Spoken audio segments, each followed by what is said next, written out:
के महान ग्रंथ जिसमें श्रीमद् भगवद गीता सर्वश्रेष्ठ शिरोमणि गाई हुई, क्योंकि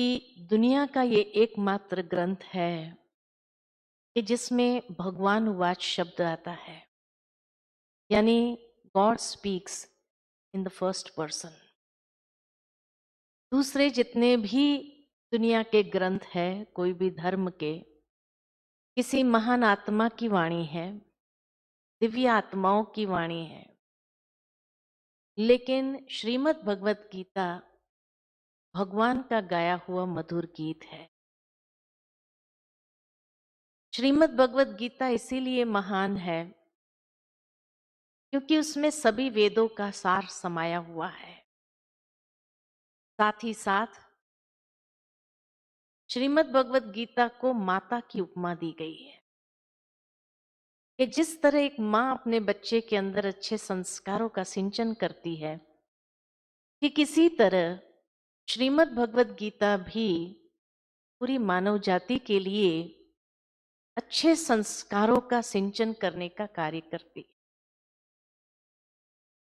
दूसरा, इसको माता की उपमा इसीलिए दी हुई है कि जिस तरह एक माँ का संबंध हर बच्चे के साथ है, ठीक इसी तरह हर धर्म का संबंध किसी न किसी रूप से श्रीमद् भगवद गीता के साथ अवश्य है। महाभारत के अंदर जिस युद्ध की बात की गई है पांडव और कौरवों के बीच में, उसी को ही बाइबल के अंदर द होली वॉर कहा है, जो शैतान और फरिश्तों के बीच में दिखाया गया है। उसी को ही इस्लाम धर्म के अंदर जिहाद कहा, जो अच्छाई और बुराई के बीच में युद्ध है। और जिन महान आत्माओं को ये महसूस हुआ कि कहीं ये युद्ध की बातें लोगों के अंदर हिंसक वृत्ति को जन्म न दे दे, तो इसलिए उन्होंने सोचा कि ये युद्ध की बातों को निकालकर जो आचरण की बातें हैं उसी को लिया जाए। ऐसे जैन धर्म के अंदर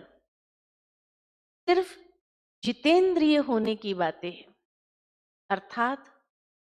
कि जहां गीता के अंदर बार बार भगवान ने अर्जुन को कहा, हे अर्जुन अपने मन को जीतो, और मन को भटकाने वाली ये इंद्रियां हैं,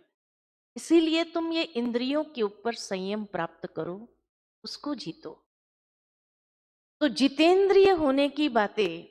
ये भी गीता से ही लिया गया है। इसी तरह महात्मा बुद्ध ने भी ये महसूस किया कि कहीं ये युद्ध की बातें लोगों के अंदर हिंसक वृत्ति को जन्म न दे दे, तो उन्होंने श्रीमद् भगवद गीता से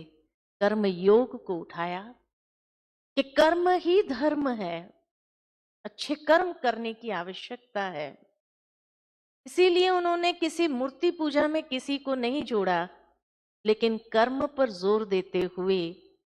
उनके धर्म पद में कर्म को महत्व दिया गया। कर्म की गुह्य गति को, कर्म अकर्म विकर्म की गहराई को समझते हुए गीता से उसी बात को उठाया। तो इसी तरह देखा जाए कि गुरु नानक देव ने भी श्रीमद् भगवद गीता से मन को मित्र बनाने की कला,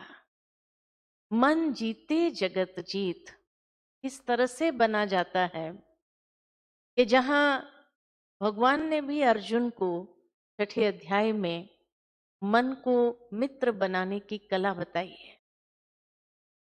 कहने का भावार्थ मेरा यही है कि हर धर्म को अगर देखा जाए तो हर धर्म में जो शिक्षाएं हैं, जो दिव्य आत्माओं ने प्रेरणाएं दी है,